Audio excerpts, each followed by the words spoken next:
All right, what's going on, everyone? There's a new episode of Sports Harder coming at you live on this Wednesday night, the 28th of October.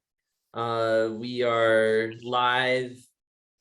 I mean, if you want to call it live because it's recording, but as always, I am your host, Maddie Lukewarm Ice, and my co-host for the evening, as always, is Chris the Gorilla Binder. What's up? And I realized I have to point this way to have our fingers match up because What's you on this side? because when I watched YouTube and I did it this way, it didn't match up. It flipped it. So I gotta do it this way so that way it Well, then I'll go this way. Yeah, it goes to the right way. So awesome. We have a lot of fun stuff to get into tonight. We're going to talk about the World Series, of course. We're going to talk about NFL news updates and everything going on with that. And of course, the big Thursday night matchup. I feel like this is the first major Thursday night game that they've had in a while. All the other ones kind of seem like, not as important games. This one feels a little like it'll be good because it's actually against two good teams. So let's start off with the World Series. Of course, it's the Houston Astros versus the Atlanta Braves. Game 2 was tonight. The Astros took it 7-2 in this game to the Indians. Or not the Indians, shoot. I'm thinking the Indians because they were in the news today because of their name change was getting sued by people. So I had that on my mind. No, the Atlanta Braves. So they beat the Atlanta Braves in game 2. The Atlanta Braves took actually game 1 when it comes to that. So the series is now tied 1-1. Do you feel momentum is in one side or the other, or now that it's tied 1-1, it's kind of just like anybody's ball game until game 3? Well, now we have a 5-game series. But that's really what it is now. It's just a 5-game series, best 3 out of 5. But no, it was really weird. I watched a bit of the game tonight, and there was 3 hits that were just they barely nicked the ball on a hit. It wasn't a bunt. It was them actually swinging. Yeah. And they barely nicked the ball, and it just kind of chops down the line. And the other team was waiting for it to go foul, and it never went foul. So they had time to get to base. And that happened once for the Braves and twice for the Astros. I was like, what the hell are you doing? Pick the ball up and throw them out. I don't know, man. The game tonight was weird. Well, both games basically were blowouts, which was interesting in my opinion. The games really haven't been close. I'd like to think for this series, if you could compare it to other series in the past, I almost feel like the Atlanta Braves are like the Washington Nationals. Like when the Nationals won the World Series, they were kind of like a team of destiny, and they got hot when the time was right to get hot, basically. They didn't have that great of a regular season record. The Nationals that year didn't have that great of a regular season record. I remember they were below 500 by mid-season or something, and then they freaking sponsor us. Yeah, there you go. Give us money. So I think if I can compare any team for the Atlanta Braves, if they win it, it's almost like when the Nationals won, that they are kind of a team of destiny. They got hot at the right time, and they're taking advantage of it. I know their pitcher, one of their starting pitchers, got injured. He broke his fibula. Fibula. Yeah, there you go. Fibula. There we go. You learn something new every day, because knowledge is power. Yeah. So the ball got hit right into his leg, and so it broke it. So one of their best pitchers is basically out of the World Series now. So I mean, I just don't know how much this is going to plague the Braves going against a pretty loaded Astros hitting team. They're known for hitting, and they have a hard lineup to go against already as is. Well, and I think I will throw out there tonight, the catcher for the Braves proved how strong he was. There was a Guy foul tipped it. The ball comes up, smacks his leg, rolls up, hits him in the balls, rolls over, hits the other leg, and then falls over. And the catcher just kind of leans over and goes, "Oh," like you heard him actually just, "Oh, that sucked." Gets up, grabs the ball, throws it back to the pitcher, gets set up for the next pitch. I was like, "Oh my God, dude." I'd be like, it's 100-mile-an-hour fastball hit off of a bat that was going probably 90 miles an hour, which means that the ball speed was probably close to 160 miles an hour off the bat, Yeah. hitting him in the nuts. Like, oh my God. I would cry. Like, I would be like, "I'm done. Take me out of the game." Like, no, I need to go to the hospital. You just fucking like exploded my nuts. Yeah, I definitely would have been down for the count. They would they would just been like, boxing where the ref like counts to 10 and then he's like, "You're out." Like, yeah, that would have been me. Like, I would have been down for the count. And he wasn't wearing a cup, so like they showed the slow motion replay and you could see his nuts like fold over the ball. Just like Yeah, I was like, "Oh my God, dude, that looks painful." And all he did was like lean over for a minute on one knee. He was there for like seriously like 30 seconds to a minute. And he just sat back up, grabbed the ball, threw it back to the pitcher. "All right, let's go." What? But as far as the pitching goes, like having their ace out is going to hurt them. yeah. I really think it is. But I mean, they have a pretty good pitching lineup. They have a really good bullpen. Tonight they didn't play well.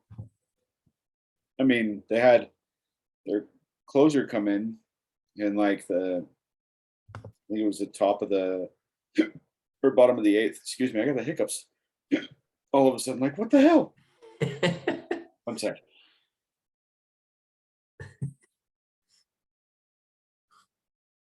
Breathe out the hiccups. Breathe Okay. in the air. So Breathe no, out you the just hiccups. deep Breathe breath in the in, air. deep breath out. Just relax your diaphragm. And you're good to go. That's what I do every time. No, they had their closing pitcher. Atlanta had their closing pitcher come in, and it was the bottom of the eighth, and he struck out the first two guys on 7 pitches. Like, it's 3 strikes each. Like, he threw Yeah. one ball. There wasn't even a ball. It was a foul tip. So he struck out through 7 straight strikes. Yeah. I didn't see the third batter, so I don't know what happened with that. But yeah, I looked up and he's like 7 pitches, 2 strikeouts. Wait, what? That's like video game stats.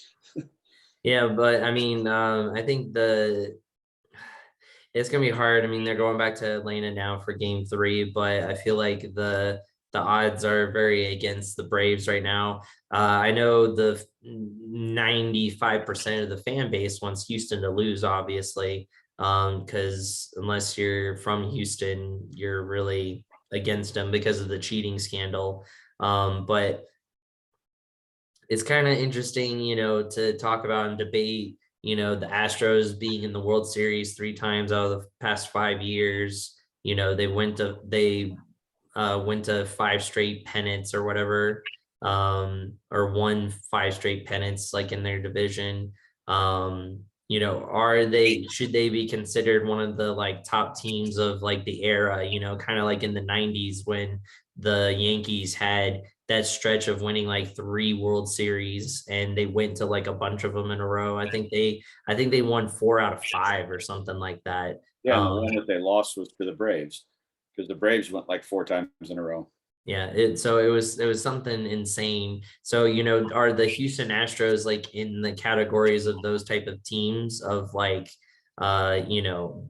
decade worthy, or is the asterisks of cheating always going to make it that the stigma of they aren't going to be up known or put up there on that pedestal as those other teams are in the past? I think if they don't put the asterisk next to it, they need to take the asterisk away from Barry Bonds, Mark McGuire, Sammy Sosa, like legit. Yeah. Like, if they don't put that there, because that they were proven that they cheated, they were never got punished. Like, The what was their players punishment? didn't, yeah. What was the punishment? I'm The saying coach got fired. the players didn't, but like the coach got fired and then like the general manager got fired, but like yeah, the players never got in trouble and they didn't Yeah, take away their World Series. they They let still them got their keep it. rings. Yeah. Like, to me, that's bullshit. What, like, put Barry Bonds, Mark McGwire, and Sammy Sosa in the Hall of Fame. They all deserve it. If you're gonna keep going with the Astros when they knowingly cheated, they got caught cheating, and you're still okay with them winning the World Series, like, and you want to talk about them being a dynasty in this decade, like, Yeah. then you need to add those guys to the Hall of Fame. Like, just has to happen. Like, Well, yeah, they took some steroids to make them stronger, but didn't really change their ability to hit the ball. yeah. It just made it so they could hit it longer. But like we've discussed before, they still have to hit the damn ball. You still have to hit Yeah. a 100-mile-an-hour fastball from 45 feet away. Yeah. Like, Yeah, no, that's very true. Well, I think if the Astros lose against the Braves, then it's not going to matter because they've lost more than they've won or that they've gone to, you know. So I think if they lose against the Braves, it's kind of like, well, they're not really going to be in that conversation then. Now, I mean, depending on the next couple of years, if they keep going, it's not like they have a bunch of old players. You know, if they keep going to the World Series or keep on winning pennants, then you know maybe you can put them in that conversation. But I think it'll have a lot to do with them winning this year if it happens or not. So I I think mean, they have to. they have some amazing baseball players. Yeah. Like, they really do. The Astros have great players, but that cheating scandal is going to be held over their head forever. Yeah, I mean, they were talking about on Fox Sports Radio the other day that, you know, even though it's been, I don't know how many years with like Deflategate and Spygate and stuff like that, but people still hold that over the Patriots to this day. You know, people still hold it over Tom Brady to this day. So, you know, it's one of those things, like you said, like they'll always have it over their head now that, especially since it was like proven and they found it, like, you know, with like Spygate and like Deflategate and stuff like that, they couldn't really prove, you know, that's some of that stuff. So, um, you know, with this, they actually like proved it. They like, you know, they had the proof for it. So it's definitely going to linger over them. And the funny part is, I was talking to my wife Mel tonight because we were out celebrating her birthday. That's going to happen on Friday, and I was telling her, you know, in my opinion, I don't even think they needed to cheat that year. Like they had so many good players, I don't even think they needed it. Like they could have won on their own merit, but like you know, the GM and the coach felt it was needed, I guess. But I felt like they had the players to do it. Like they didn't even need it, and then they could have avoided all of this. Yeah, I completely agree. 100%. Now, I do want to throw out one fun fact though. That's really funny. Is so Atlanta lost the All-Star game this year. Like, the All-Star game was supposed to be played in Atlanta, Yeah, but because the governor of Georgia said we don't have a mask mandate, we don't really care, we're not going to force fans to have the masks, and they pulled the yeah, All-Star game. And like, it's just, to me, Atlanta losing close to $30 billion in revenue for having the All-Star game there. That's what the city of Atlanta lost, essentially. It was about $30 billion in revenue for the city. Now you look at it and you have Texas, Houston, who doesn't give a shit about the mask mandate or any mask mandate that's ever been there. And then you have Atlanta, who said no mask mandate. Those are the two teams that are in the freaking World Series. Like, yeah. that's kind of a big FU to the MLB. I love it, but it's just, I just was talking about it with one of my buddies, and I was like, that's really funny to look at it that way. Yeah.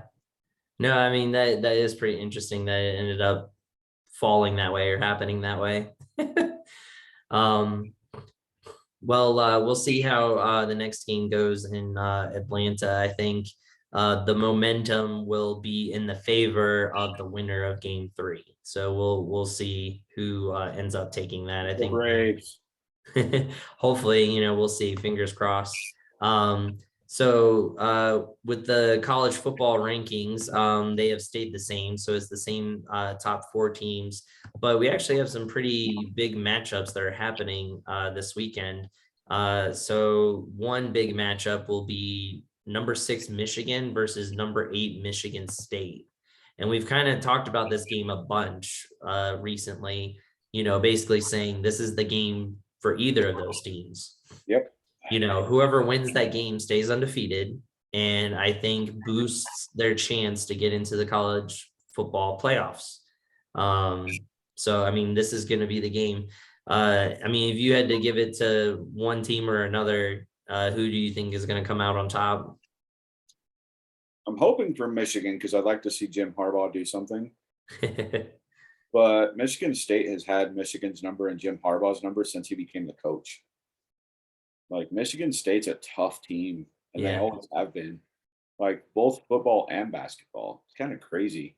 But I think this year, I think Jim Harbaugh gets over the hump, and I think Michigan will actually take the game. I don't think it's going to be a blowout by any means. I think it's going to be like a field goal difference, and we could see another 9 overtime game. Some stupid, insane thing. Yeah. So, all right. I agree with you. I think Michigan's going to take it, but it's going to be close, like you said. So I definitely 100% agree with you. I think Michigan will end up taking it for sure. Let's see, another matchup. It's not ranked, but number 1 Georgia versus unranked Florida. Florida kind of took it to Alabama. I mean, it was a close game when they first played. So this could be a little bit of a challenge for Georgia going into, even though Florida's not ranked right now. Yeah. I don't know, man. Florida's been a tough team, but they've just lost a few games. They kind of lost confidence after the Alabama game. Yeah.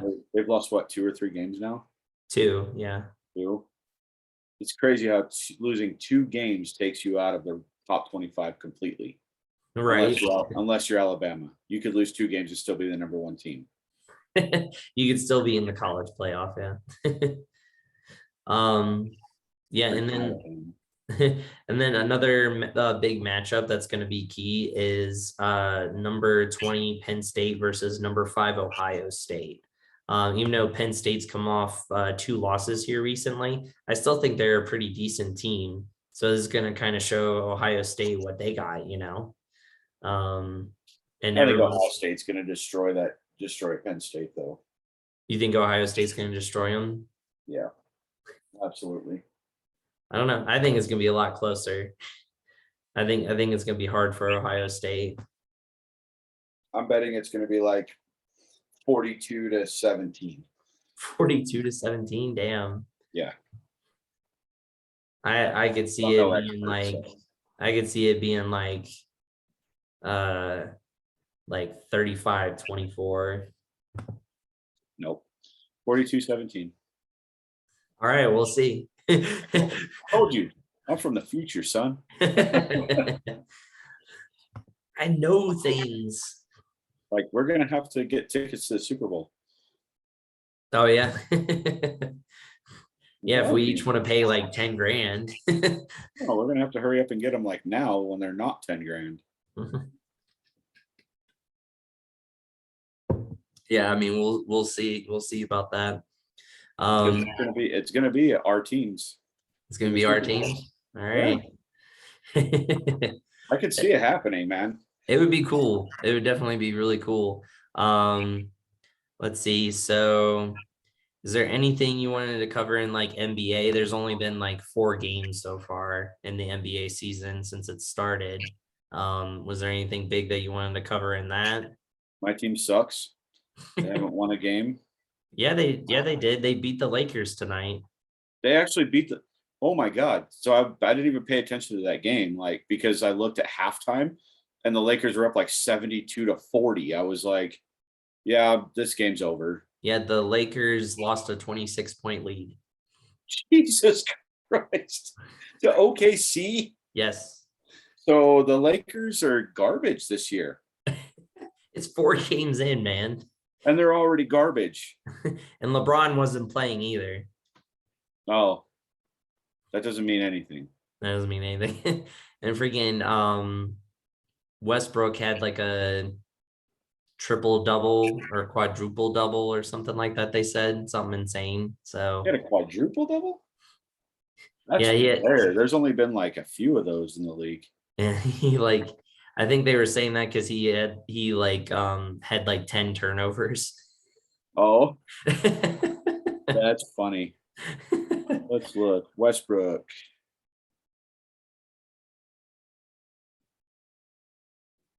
He had 14 rebounds, 20 points, 13 assists, and 10 turnovers. Yep.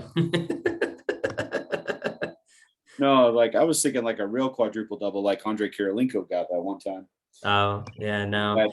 He had like 18 rebounds, 28 points, 10 or 11 assists, and like 12 blocks. Oh gosh. And now the final score was 123 to 115. Can't believe the Lakers gave that up. Like they have the most stacked team in like the history of the NBA. Well, apparently they at the end they had like the Lakers had a bunch of chances to either like tie it up or win it, and they kept on like missing. I think they had like 5 chances and they missed every one. And the final one was from Carmelo Anthony, and it was an air ball. So great things for the Lakers right now. So just throw it out there. Greatest of all time. What, in basketball? Yep. MJ. Okay. Number 2. Number 2 of all time? Yeah. Oh my gosh. That's so hard. I would say probably either Magic or Larry. Really? I wouldn't even put either of them in top 5. Well, number 2, I'd probably put Kobe. Yeah. I had to think about it. It was a spur of the moment question. So like, I know that's why I did it. Number one, I'd say MJ. Number 2, I'd say Kobe. I'd put LeBron at number 5. Number 5, you think number so? 5 of all time. Like that's the sad part. Like, and he came out last year and he was like, "I'm the greatest of all time." Like, what? He's only saying that because he's won a title on like 3 different teams, but it's just like that's not something that makes you the greatest. That just shows that you like to jump around so you can win titles. No, and it's like, so I watched this like 30-minute video on the comparison of MJ versus LeBron. And this guy like broke down like not just basic stats. He was like, if you look at basic stats, like it's really close between MJ and LeBron. But if you look at player efficiency, like true player efficiency and winnability, like the only stat that LeBron has outdone Jordan on is longevity, because Jordan played for 13 years. 13 years and won 6 titles. Yeah. LeBron's played for 18 years and won 3. Jordan went 6-0. He's won more than that. No, well, now he's won 4. So he won 2 with the Heat, 1 with the Cavs, and 1 with the Lakers. Yep. So he's 4 for 10. Jordan was 6-0. Yeah, he was 6 for 6. Yeah. six attempts at titles and won all 6 of them. Yeah. No, so I'll tell you right now, my top 5 would be, it's very easy. It's Jordan, Kobe, Kareem, Wilt, and then LeBron. Fair enough. Like greatest players of all time. But then in the top 10's rounded out with people like Larry Bird, Magic Johnson, Bill Russell, you know, not Olden Palmies. That's terrible. I did not just say that. Oscar Robertson. Tim Duncan, I'd put him up there. I'd put Tim Duncan in the top 10 of all time too. Yeah. But I mean, if we're gonna do shout outs for basketball right now, my Bulls are 4-0. So The Jazz are 3-0. yeah, so I'm happy about my Bulls. We got all these like new people, and if we even just make the playoffs, I'm gonna be ecstatic. I don't even care. Lonzo Ball. Yeah, I don't even care if we win a series. Like, just make it, just get in, like, and I'll be happy. That's my expectations for them this year. Alrighty, so I guess we can move on to the NFL now because I think that's about it for everything else. If I'm correct, am I correct? Yeah. Alrighty, well, NFL buzz. The big thing was today for a trade. Mark Ingram gets traded from the Texans back to the Saints, to his original team. And so he is now a New Orleans Saint again, back with the Thunder and Lightning combo of him and Alvin Kamara. Kamara. Yeah.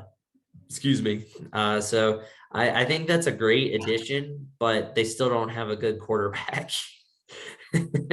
Like, Nope. if you had Drew Brees back there, maybe that would be, something to talk about. But, you have Jameis Winston back there. Hey, you can't go big truz on this guy. Right. There's no Lamar Jackson. Right. So I think Ingram's, happy to be back in his home team, I guess you could say, or his like original team that drafted him. So I think he'll be happy to be back and to be on a better team, obviously, than the Texans. So another buzz thing, Willie Snead requested his release from the Raiders. Oh, okay. Yeah, so they released him. Like, you're leaving the number 2 team in the AFC because you're not getting enough playing time. Yeah. He was mad because he's played an average of like 10 snaps a game. So he's like, I'm not getting enough playing time. I'm like, you're already responsible for 2 interceptions for Derek Carr. So bye-bye. This Carr puts it in your damn hands and you can't hold on to the ball. Yeah. Like, bye. No, like Raiders fans are like, wish you the best, dude. Like, it's really stupid. Like, I would gladly ride the bench of a championship pedigree team. Like, you ain't gonna do shit and you still get a ring. Like, I'm down. Yeah, there's a lot of players that have done that, so I'm surprised. Yeah, that he wanted that. So he was just kind of throwing a fit, it sounds like. Yeah. So David Carr, Derek Carr's brother, most known for being the number 1 pick of the Houston Texans when they were the expansion team. Yeah. The number 1 pick, threw more interceptions than touchdowns. He was terrible because the Texans were terrible, and they blamed him for everything. He was sacked more than any quarterback has ever been sacked in the first 5 years of his career. Has a Super Bowl ring. He was what, on the Patriots when that happened? No, he's a backup to Eli Manning. Oh, the Giants. When they beat the Patriots on their whole 18-0 season. Oh, yeah. Yeah. Hey, there you go, man. Hey, he still got it. So, I mean, if I was Willie Snead, I would have just shut my mouth and been like, cool, let's keep winning, guys. You're winning without me playing. I'm happy. Yeah, no, getting paid. It's because he wasn't getting the playing time that he wanted. He seriously was getting paid $1.2 million to sit on the fucking bench. Sorry about the language, but that's stupid to me. Yeah, no, that is sit there with your helmet. Pay me $1.2 million for 17 games to sit on my ass and go out and run 10 routes. Hey, yeah, no, I'd be all about that life. So let me look at this here. So let's talk about some of the games from the past weekend, and then we can get into our top 5, bottom 5. So obviously, since you mentioned the Raiders, I'll start with my Rams. We haven't really done that a lot lately, where we've kind of focused on our teams. So the Rams playing the Lions, it was a lot closer than what I would have liked, and I kind of don't know how I feel about it. I think a lot of it had to do, obviously, with the trick plays There was an onside kick by the Lions. There was 2 fake punts by the Lions. 2, like they were throwing the kitchen sink because they knew they had to. And when we actually had the ball, like we were moving the ball down the field and dominating. So I know it came down to the end where, Aaron Donald gets a hit on Jared Goff, and then Jalen Ramsey gets an interception, and it ends the game basically. So our 2 star players and the 2 people that Goff used to play against the most on defense basically took advantage of him and was able to get the win because of that. So that made it nice, but still a lot closer than what it needed to be in the game. It's kind of making me a little worried. I mean, we go from beating the Tampa Bay Bucs to barely beating the Detroit Lions, who are winless. Like, I it's a little concerning to me, but a win's a win type of thing. And we have the Houston Texans next. So, it'll be interesting to see if we struggle against them. If we struggle against them as well, then I'm definitely going to be worried. I'm going to hit the panic button. I wouldn't hit the panic button. The thing is, the Lions had Jared Goff. Sean McVay really hasn't changed up his game plan much, other than allowing Matt Stafford to fire the ball down the field. The defense is the same. Like Jared Yeah. Goff, it's the same defense that Jared Goff faced his entire career.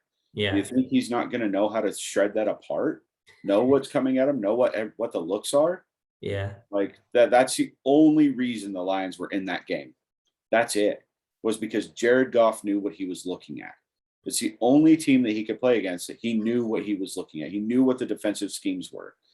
Yeah. So that's the only reason. Yeah, one thing that made me happy is when they were showing the stats between Goff and Stafford was, of course, Goff only had 1 touchdown. Stafford, I think, had like 3. It was 3 or 4. And of course, Goff had 2 interceptions. But the big stat that really made me happy, and I called it, and I said it at the beginning of the season when we got Stafford, was the plays of 20 plus passing yards.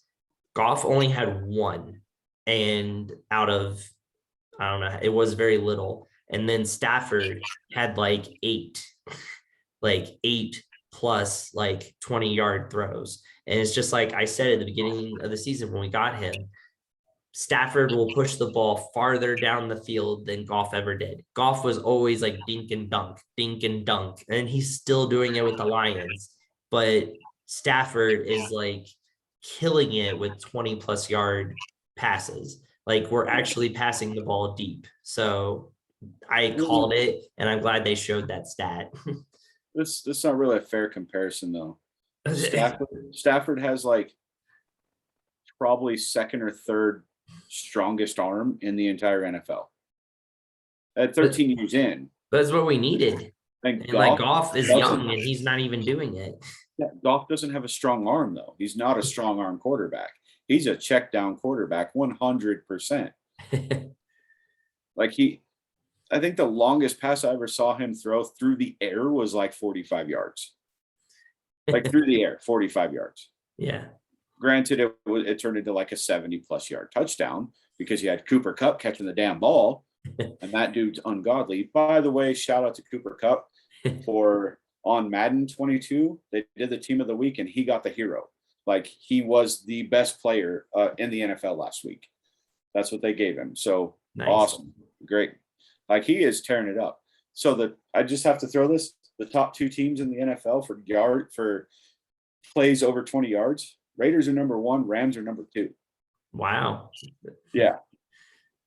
There you go. Exactly. Moving the ball down the field deep is what you need to be able to win. So, well, you open up the run game when you do that. Yeah, true. So most teams use the run game to open up the pass game. Our teams are using the pass game to open up the run game.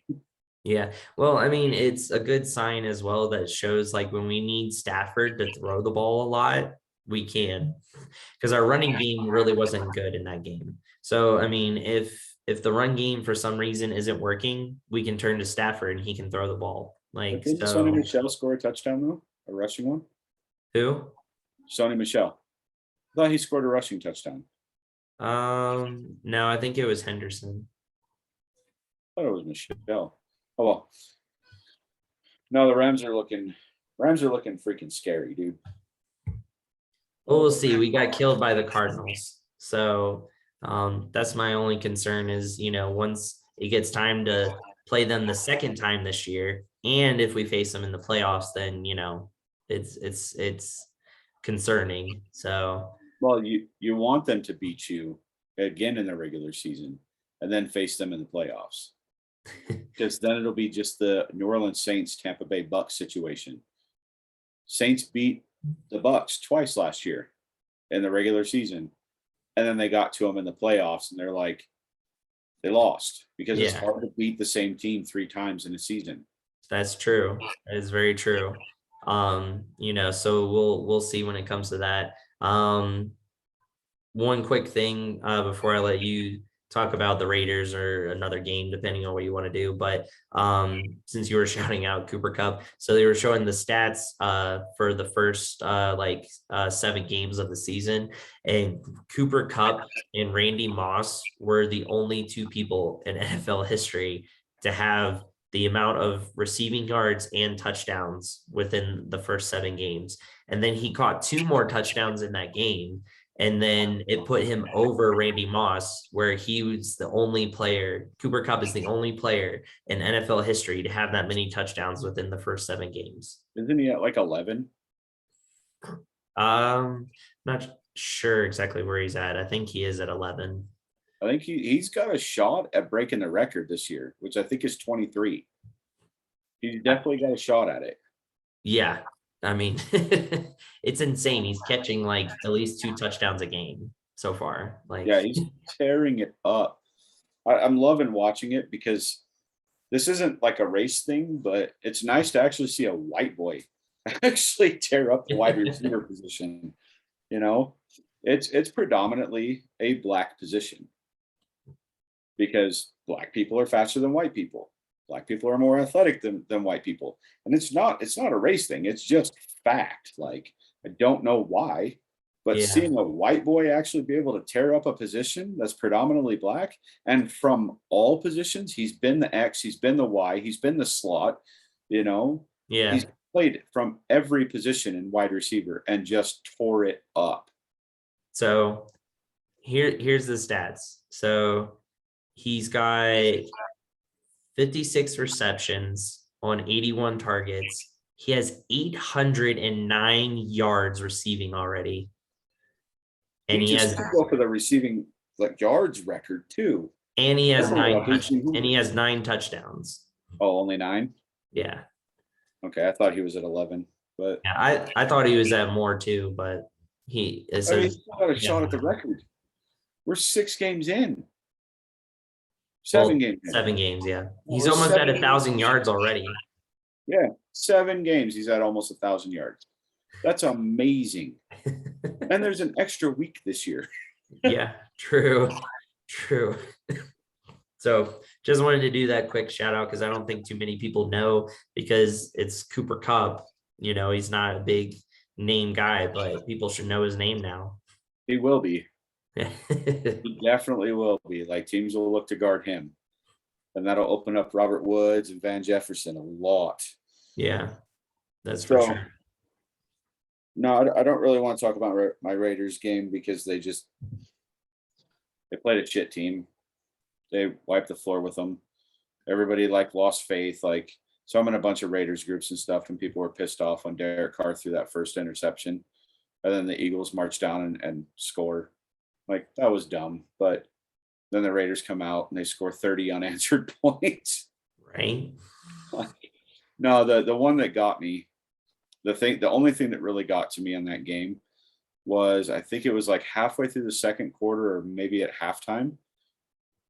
I think it was at halftime. So Derek Carr's stats were 21 for 24 or 21 for 23, something like that, for 219 yards, 1 touchdown, 1 interception. The passer rating of 102.0. Jalen Hurts was 7 for 11 for 63 yards and 1 touchdown. And he had a passer rating of 102.3. 102.9. Like, how was his passer rating higher than Derek Carr's?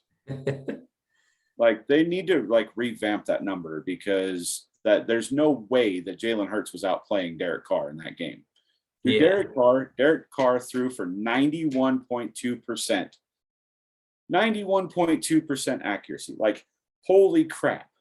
There's only been 3 games in the history of the NFL where the quarterback threw over 90% with over 30 passes. 2 of them belong to Derek Carr. 1 belongs to Drew Brees. That's a good guy to be compared He to. went like 92.6 or something like that, or 92.9. Oh, that's a good guy to be compared to. So yeah. But Derek Carr has 2 of them. No other quarterback. Yeah. None. Like, what the hell? But I don't know. Like, that game just, we went conservative in the fourth quarter and let them march back. Gave them a little bit of a breath, and so I don't really care. That's a mistake that the Raiders always make. Yeah. Besides the Raiders game, I'm gonna push that one to the side. The game that seriously stood out to me, because you didn't believe in it, but I did. The Bengals beat the living crap out of the Ravens, 41-17. Yeah. Like, wow. Called that one, buddy. And now we're tied in our record. So, because of freaking Geno Smith, I blame him. Yeah, I don't care. I don't care. The Bengals are now the number 1 team in the AFC, and the Raiders are the number 2 team in the AFC. How weird is that? Yeah, who would have called that at the beginning of the season? Not the Bengals, but the Raiders. Yeah. I said the Raiders are going to have a better year this year because they're just tearing it up. Like, but no, the Bengals came out to play. They stopped Lamar. They stopped every aspect of his game. I think they sacked him like 5 times, didn't they? Huh? I think they sacked him 5 times, didn't they? Yeah, they sacked him 5 times. I think they picked him off twice, 2 or 3 times. Like, it was bad. Like, the Ravens didn't even show up to that game at all. Well, the defense definitely didn't. That's for sure, because no one wanted to tackle Chase for some odd reason. Nobody could tackle Chase. Jamar Chase set the rookie record, 201 receiving yards and a touchdown. And he now has the most receiving yards of any receiver in the history of the NFL through 7 games at 780. I think it's 783 that he's at. But yeah, he has and it's funny because remember we were talking about him in preseason about his dropped balls. Yeah. And how he just kept dropping them. And he's like, it'll come together in the season. And I told you, I was like, I hope it will, because, you know, he's got Joe Burrow, who was his quarterback in college, throwing to him. And Jamar Chase is good. And I can't remember if I picked him or Jalen Waddle as Rookie of the Year this year. Do you remember? I do not remember. No, yeah, I don't know. Because I think that I might have picked him as like the Rookie of the Year. I could be wrong. But he's definitely, I think right now, if they ended the season, he would be Rookie of the Year. Hands down. Yeah. I think it would be a crime if he didn't get it, to be honest. I mean, it's probably been a while since a wide receiver's won Rookie of the Year, because usually it goes to like a running back, or not running back, sorry, quarterback. So who got it last year? It's a good question. Now I got to find out. Let's see here. NFL Rookie of the Year. Let's look. So I thought it was like a receiver that got it last year. Rookie of the Year, Wikipedia. Let's see. Oh, here we go. 2020.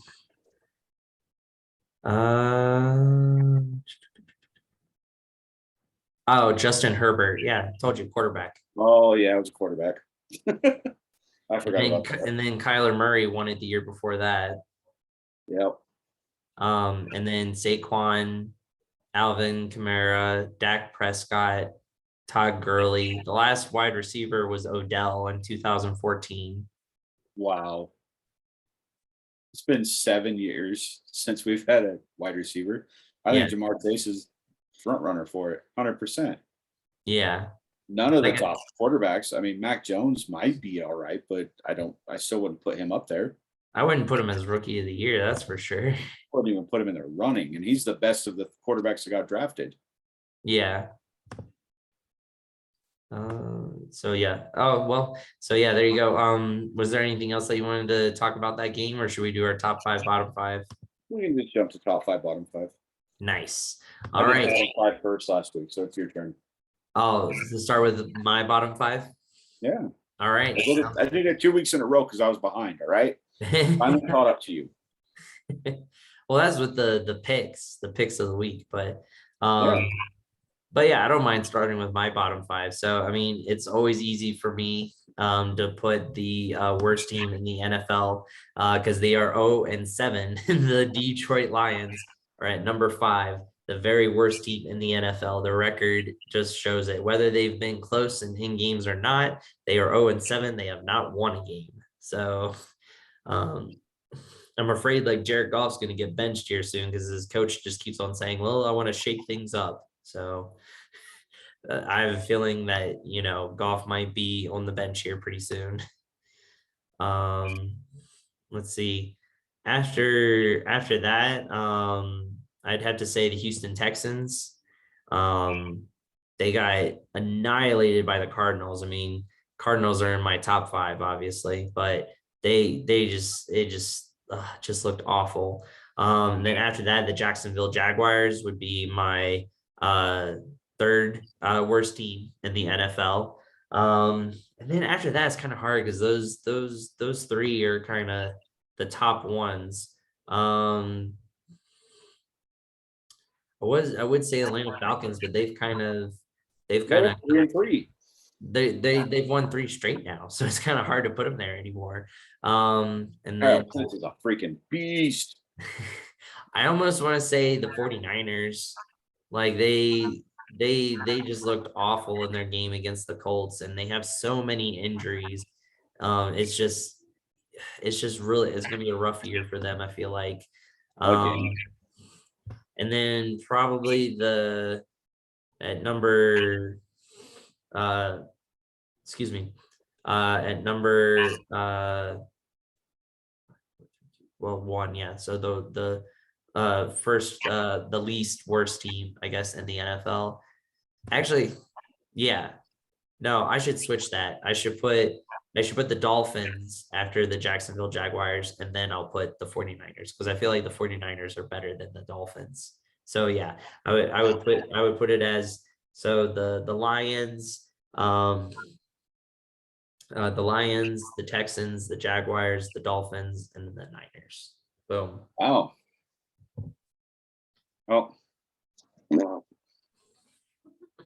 all I'm going to say. The only two I agree with you are the bottom two.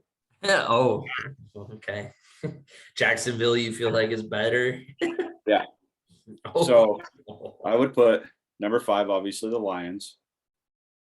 Number 4, the Texans, because they're just a garbage shit show. They've won 1 game, so it's the only reason they're not bottom with the Lions. I'd almost put the Lions above them because the Lions are a better team. If they were to play each other, I think the Lions would actually win that game. Yeah, they probably would. Yeah. Honestly. So that's the only reason that I'm like wishy-washy on that set. Then I would put the Dolphins because they lost to the Jaguars. And then I'd put the Jets because they just lost their quarterback and they went and got old ass Joe Flacco, who isn't going to do anything for the team. He's not going to make that team better. And then I would put Jacksonville. Fair enough. Fair enough. I like that. Well, what's your top 5 then? My top 5, rounding at the bottom, number 5. I don't know. I would put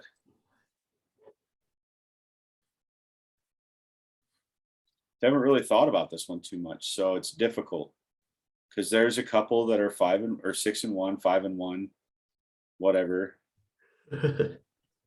Some of them had bye weeks. So Yeah. I definitely put the Bengals at number 5. Wow. The destruction they put down on the Ravens Yeah. was beautiful. And I mean, the Bengals are the number 1 team in the AFC right now. How can you turn that away? The problem is the next 4 teams are all NFC. So it shows that the AFC is the weaker of the divisions. It's true. It is. So the next team that I would put, I struggle with 3 and 4 because I know who I want to put at 1 and 2, but 3 and 4 are really close. So I think for number 4, I'm going to put the Dallas Cowboys. Oh, wow.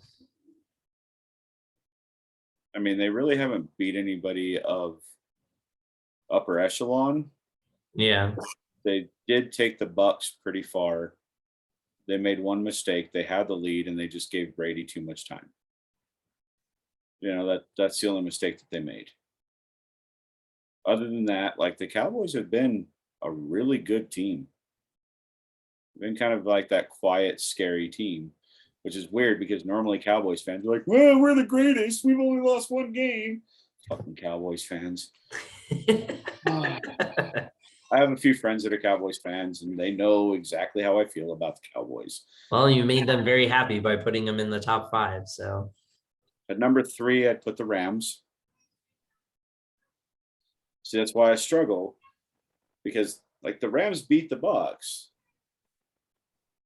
The Cowboys lost to the Bucs.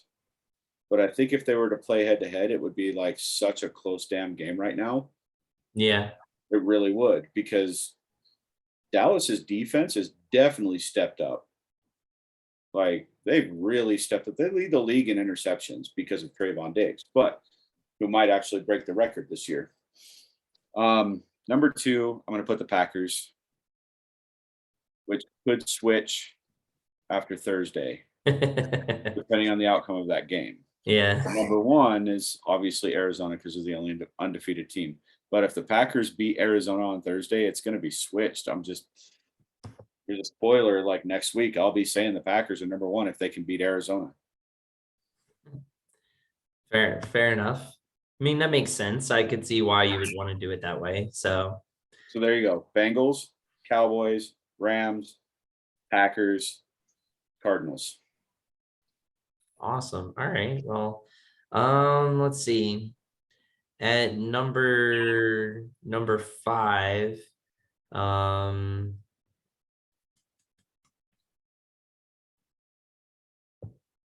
number 5, I'm gonna put the Tennessee Titans.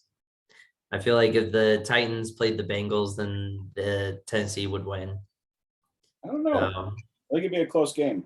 It'd be a close game, but I think they would win. So I'm gonna put Tennessee at number 5. Henry is, like I said, a monster and is doing some ungodly things right now for them, which opens it up for Tannehill to be able to throw. So yeah, I'm gonna put them at number 5.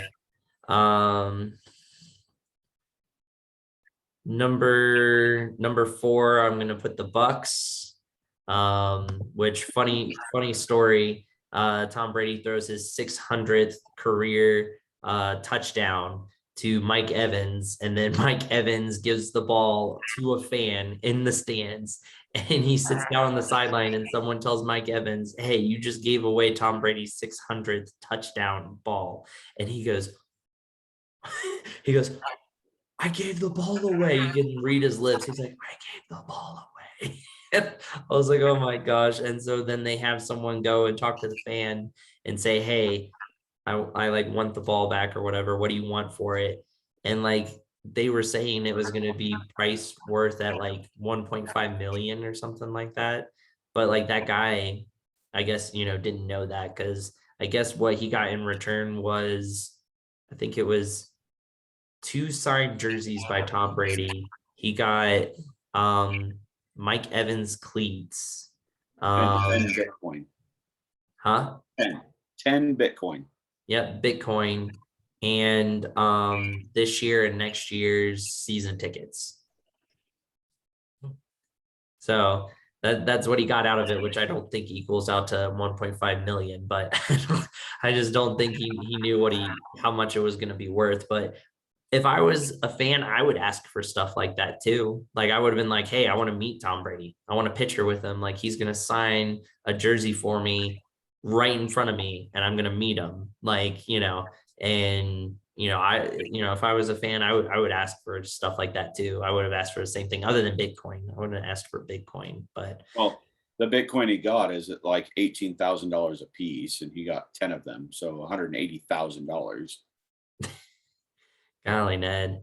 So, well, either way, I wouldn't ask for Bitcoin, but I would ask for that other stuff, like season tickets and stuff like that, and the sign stuff. And like I said, I would want to meet, whoever. I would want, like, legit. I would say season tickets for the rest of my life.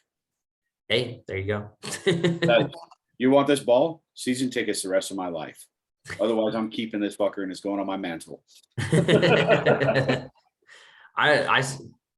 probably still would have asked for both. I would have been like, I want season tickets and I want to like meet him. I want to hand him the ball myself. Like I'm going to hand it to him and meet him. Like, so I definitely would have asked for more, but anyways, so 5, the Titans, 4, the Bucs, 3, my Rams.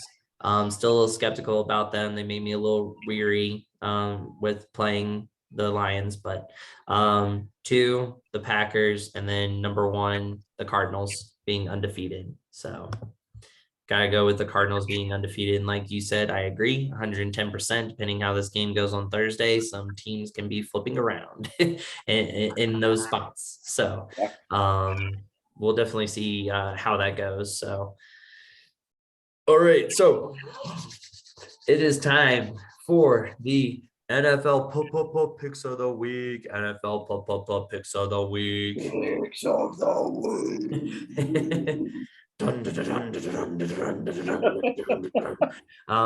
So yeah, our NFL picks. I like that. I got to do that again. we are all tied up with our picks now. The Seahawks kind of screwed me there with that, but what did I get both of this week? The lock and upset. What was my upset? The Bengals. But you can't take credit for that because I ended up talking you into taking the Bengals as your upset because you didn't originally pick them as an upset. Well, I picked them to win the game, and then we got to the end and we're like, "Oh shit!" Neither one of us picked our upset. You were like, "Well, go back and take the Bengals." Okay, whatever. So yeah, I helped you out a little bit. You're welcome. I'm confident in them winning at least. I picked them before. Yes, that's very true. So yeah, we're all tied up. It's like even playing field now. So we'll wait for that slap bet, buddy. So we shall see with how this week goes, who can pull ahead of the games for this. So I'm pulling ahead. Is it working? It will be after this week. So let's take a look at the schedule. The first game, of course, like we talked about, didn't even set them up. Didn't even set him up, man. Not prepared, this guy. Yeah, it's been a day, dude. So it's Green Bay and Arizona, right? Yep, it's gonna be the 6-1 Packers versus the 7-0 Cardinals. JJ Watt now officially out for the season. What? Yeah, JJ Watt needs to have surgery on his shoulder again. That guy gets hurt so damn much. He really does, the poor guy. So he is most likely out for the season. He's going to need surgery. Green Bay will not have Devontae Adams or Lazard. So a lot of big names out for both teams. So I don't know how big of a factor it's going to play for Green Bay not having Devontae Adams. So that's going to be a real blow. So really, since we're tied, it doesn't really matter who goes first when it comes to that. Well, actually, I've been going first a lot lately. I'll let you go first. okay. I was gonna say you have one more loss than me, but that's all right. What? I'll How are we tied and I have one more loss than you? because of the like upsets and the locks or whatever. So it throws it off. Alrighty. So anyways, yeah, so I'll go first though. It don't matter.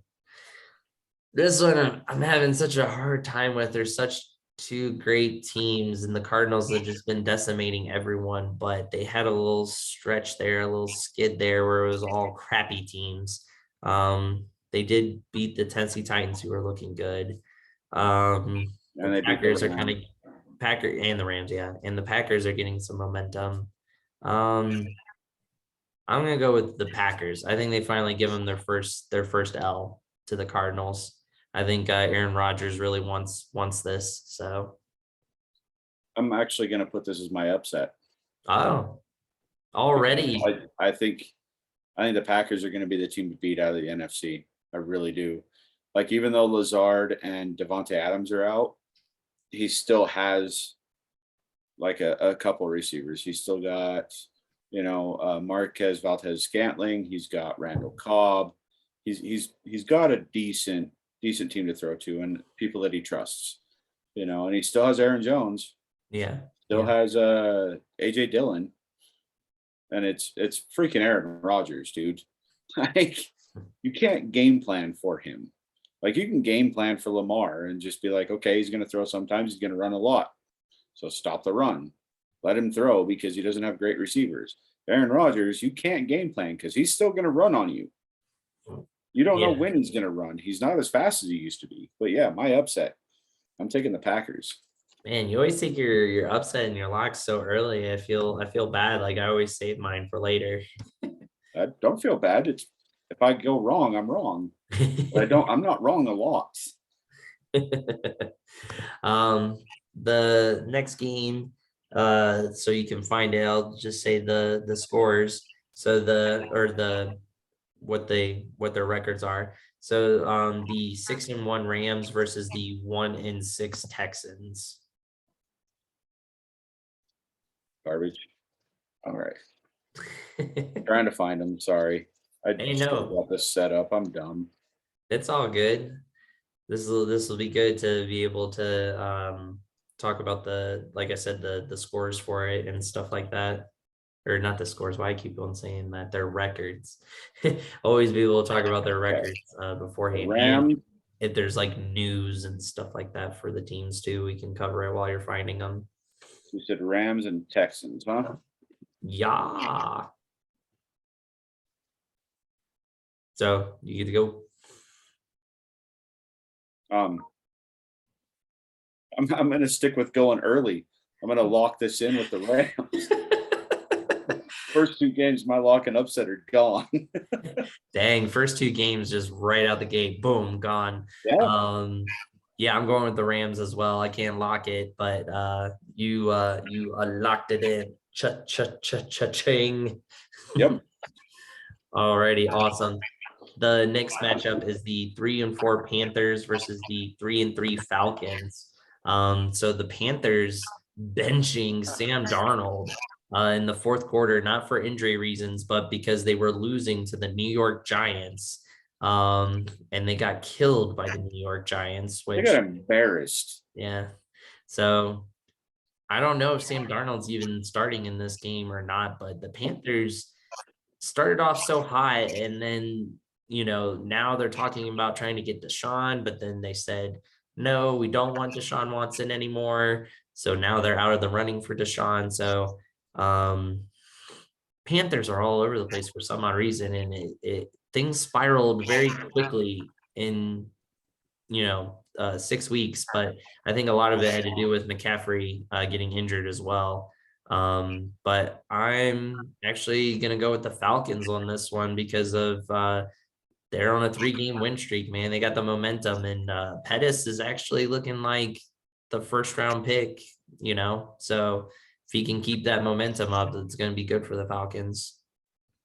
I think it's not just Pettis, it's also freaking are you thinking Pitts? Pitts, yeah, Yeah, Pitts. Kyle Pitts, their tight end. Yeah, I'm going with the Falcons as well. Pitts is looking really good.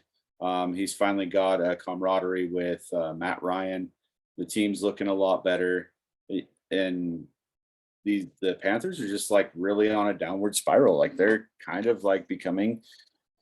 I'd put them bottom 10 right now for the way that they're playing. Like they're a bottom 10 team, and that's funny because they were a top 5 team early in the year. Yeah. They're just shit now. Yeah, exactly. So the next matchup after that is the 1-6 Dolphins versus the 4-2 Bills. So Miami in the headlines, they have officially said they will trade for Deshaun Watson once his legal things are taken care of. They will not trade for him until then. And Deshaun Watson actually waived his no trade clause, for only the Dolphins. Just for the Dolphins. Yep. Yep. So he said no other team. It's officially going to happen. It's just a matter of when. Can they get it done before November 2nd, the trade deadline? I don't think so, because it seems like things in the court system, or not court system, but stuff with his case, his criminal case, I think are going to take forever. It's been months and months and months, and they still haven't gotten anywhere with it. So, well, and Tua, with this whole thing, Tua actually came out and goes, well, obviously they don't want me, so why the hell do I want to play? Yeah, he's pissed about it. Yeah, I mean, he said that, he doesn't care what people think about him. He's just got to go and do the best that he can. But yep, he's going to make himself better for another team. That's basically his goal right now. He might not say it outwardly, but inwardly, that is his goal. But with all that being said, I'm going to go with the Bills, the Dolphins. Pick. No, it's not. You picked the Falcons first. All right, your pick. Go ahead, pick the Dolphins. Bills. Yeah, the Bills. I'm going with the Bills as well. Easy peasy lemon squeezy. Next matchup is the 2-4 49ers versus the 3-4 Bears. What a scintillating matchup this is. I swear, what's his name? Justin Fields just looks so defeated on the sideline. Like every single time they show him, he's literally making a face. Like he's always like, or because your offensive line sucks. He is getting they have the worst offensive line in the entire NFL. Like Justin Fields is pressured on 95% of his plays. Yeah. 95%. And you can't even get David Montgomery to get going in a game, and he's one of the top running backs in the freaking NFL because your offensive line sucks. Yeah, sucks worse than a hooker on Christmas. This is this matchup is hard for me though, because they're both pretty terrible teams. But I'll go with the 49ers, I guess. Go with them. I'm going to go with the Bears just to go against you. Maybe we can get a point back and forth somewhere because we picked the same all the way through this. So yeah, I'm going to go with the Bears. I'm going to think that Khalil Mack's going to get a couple sacks on Garoppolo and kind of scare him out of the game. I think he's injured. Garoppolo? No, Mack. Mack? Mack will still play. He's a beast. He might not play. And then I just took a stupid gamble. The next matchup is the 3-3 Steelers versus the 4-3 Browns. Baker Mayfield saying he is absolutely sure that he might play on Sunday. Absolutely sure he might play.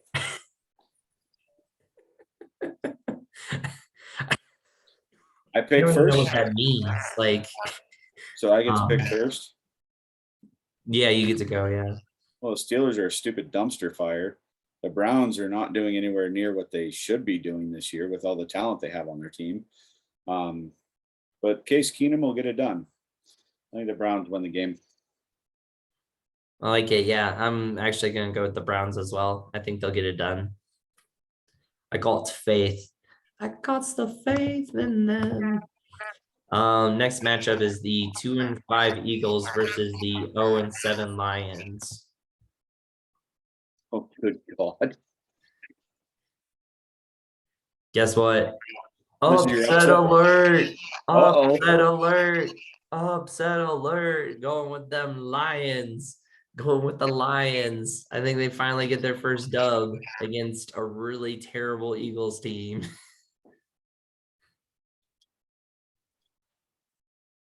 I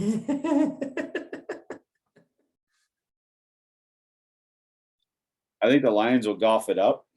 I'm going to take the Eagles. Oh, calling the golf it up. I like it. It's a new catchphrase. You finally caught on.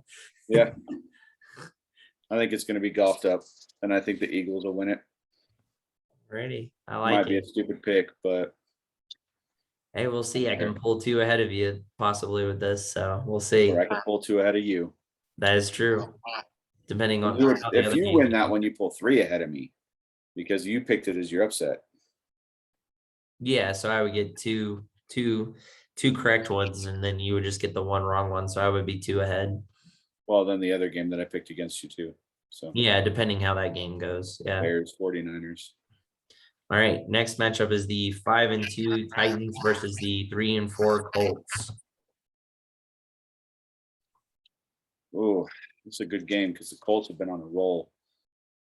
Didn't they start 0-4 and then they've won the last 3?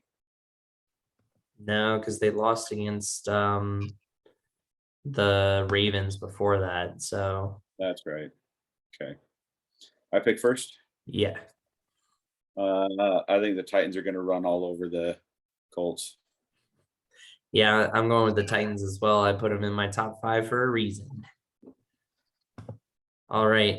Next matchup is the 5-2 Bengals versus the 1-5 Jets. Really? Yeah. Yeah. And guess what? Law. Ching. Going with the Bengals, gonna lock that in. They dismantled the Ravens. The Jets is probably gonna even look uglier. Yeah, because I mean they've got Joe Flacco, Super Bowl MVP. They might actually win. Not Bengals. Terrible. Terrible. Terrible. Horrible. All right. Next matchup, the 3-4 Patriots versus the 4-2 Chargers. Ooh, trap game.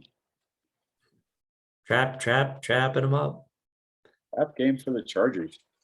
For real. The Chargers look bad.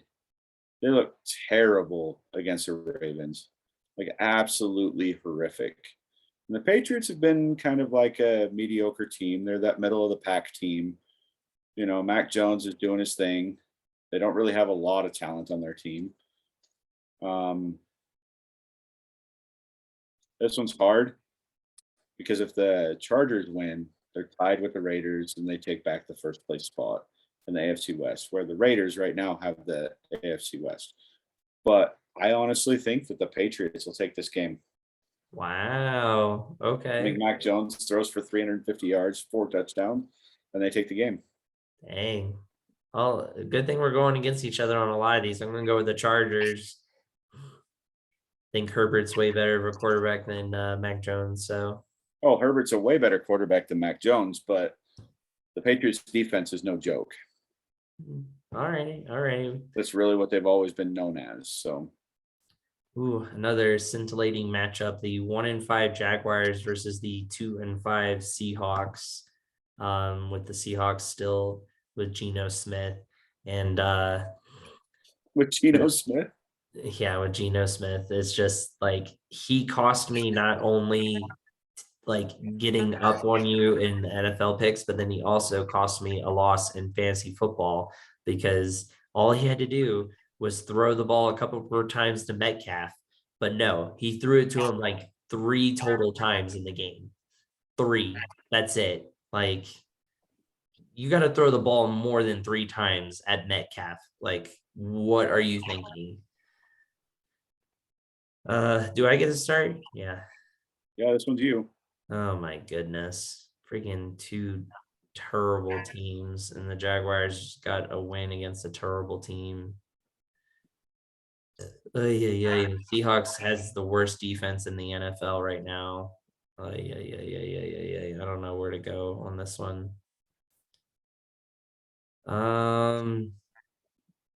Let's go with the Jaguars. Why not? Really? Why You're gonna go not? with the Jags? It's a toss up. Right. I'm gonna go with the Seahawks. All right. Next matchup is the 2-5 Washington football team versus the 3-4 Broncos. Good Lord, shit teams this week. Like all the good teams have buys, huh? Your pick. My pick. Vic Fangio needs to be out. Like, he's not a good coach for the Broncos. He's a shit coach. And he's not making the right decisions. Broncos started 3-0 against shitty teams, but then haven't won a game since. And they've been like destroyed every single game. Like the Raiders last year had 7 total interceptions. 7. They had 3 against Bridgewater. Like that's bad. Yeah. I'm going to take Washington on this one. I think Taylor Heineke gets another win, and I think the Washington defense steps up and they tear Teddy Bridgewater a new one. Yeah, I agree. I'm going to go with the Washington football team as well on this one. I got a good feeling about them. And, Heineke didn't play all that bad in his game. So it's just got some unlucky breaks with diving for the end zone. And I guess with a quarterback, if you dive, you're technically giving yourself up, even if you dive head first, which makes no sense to me. So he was like giving himself up on the 1-yard line instead of it being that he got a touchdown. So it was such a dumb rule, but yeah, going with the Washington football team. Next matchup is the 6-1 Buccaneers versus the 4-2 Saints. Ooh, this is a good game. Not really. Yeah, I'm gonna go with the Bucs. I think they're gonna continue their momentum, and Tom Brady's on a roll, man, and he's feeling it. So I think he's gonna take that out on the Saints. I'll go with the Bucs as well. Like, we're gonna get shit James Winston this week. The Sunday night matchup is the 5-1 Cowboys versus the 3-3 Vikings. This should be an interesting Is there matchup. only 2 teams on a bye this week? Yes, the Raiders and the Ravens. So yeah, Sunday night matchup between them. It's your go. Cowboys. Like, they're my top 5. Vikings are terrible. Like, the Vikings have kind of been in games, but they're really not that good. They're a field goal away from being the undefeated Cardinals. Yeah, and they've been in a few of their other games, but I would still say that they can't finish. Like, Dan Bailey has not been a good kicker for them. Yeah. He was a great kicker for the Cowboys, but he's a shit kicker for these guys, for the Vikings, And it hurts me to say that with Marinara on my freaking arm, but yeah, I have to go with the Cowboys. Puke in my mouth. Yeah, I mean, I think it'll be a close game. I think the Cowboys will finally be tested a little bit. The only other team that they've been tested against has been the Bucs, and that was their first game of the season. So I think it'll be a little bit of a test, but I'm going to go with the Cowboys. And then, excuse me, the last matchup, the Monday Night Football matchup, the 2-5 Giants versus the surprising 3-4 Chiefs. The Chiefs, man, they've been this year, a lot of things have been exposed, and I think Patrick Mahomes was able to cover up a lot of their mishaps and a lot of their flaws with how well he played, the past 2 years. But I think now, if he's having problems or he's throwing more interceptions and stuff like that, then obviously he's not going to be able to make up for the faults of like the defense. but they're playing a Giants team that is not good at all. So I'm still going to take the Chiefs, even though their record is, not very good right now, obviously, but I think they're still better than the Giants.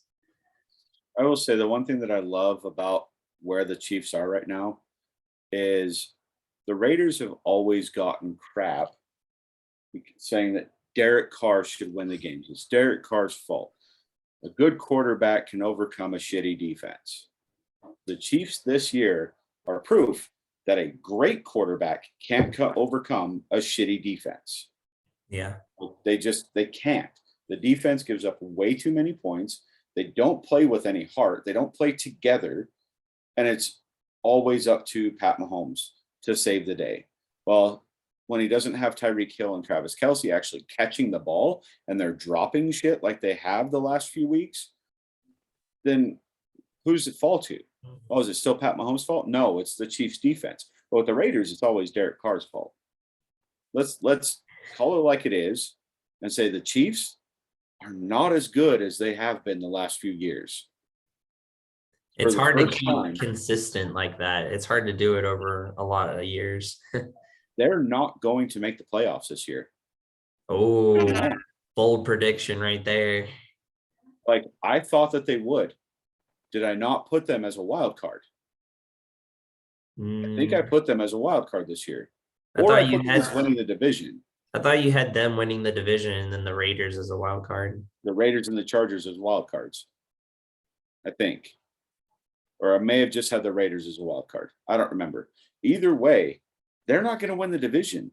I was wrong on that. So are you. Yeah. they are not the team that they were the last 3 years at all. Like, I would really be surprised if they make the playoffs. They have to make a huge push, winning a lot of games in a row to be able to make the playoffs. They've already lost more games than they lost in the last 2 years combined. Yeah. Like, what the hell happened to them? And the Giants come off this big ass blowout of a team that they were supposed to lose to, significantly supposed to lose to, and they blew them completely out of the water. 35-3. Like, that's ridiculous. I'm struggling with this one because if the Chiefs win it, they're 4-4, they're at 500. So that's if they win it. If they can't beat the Giants, they're done for. Oh, yeah. Yeah, they definitely would be if they lost to the Giants. And I honestly, where's this game played? Is it New York or Kansas City? It's played in Kansas City? Okay, then I have to take Kansas City because Arrowhead's a very hard stadium to play in. If it was played in New York, I would have taken New York. Yeah, there you go. So going with the Chiefs. Alrighty, well, that wraps up our NFL picks of the week then. I gotta get the long hair like you so I can whip it around like, oh, picks of the week. Certified fresh. So yeah, our NFL picks of the week. We started off strong with picking a lot of the same games, and then towards the middle and the end, we went back and forth a lot. So I like it. We'll get a lot of separation and a lot of knowing, where we stand by the end of it, which is a lot of fun. So, and bragging rights for this week.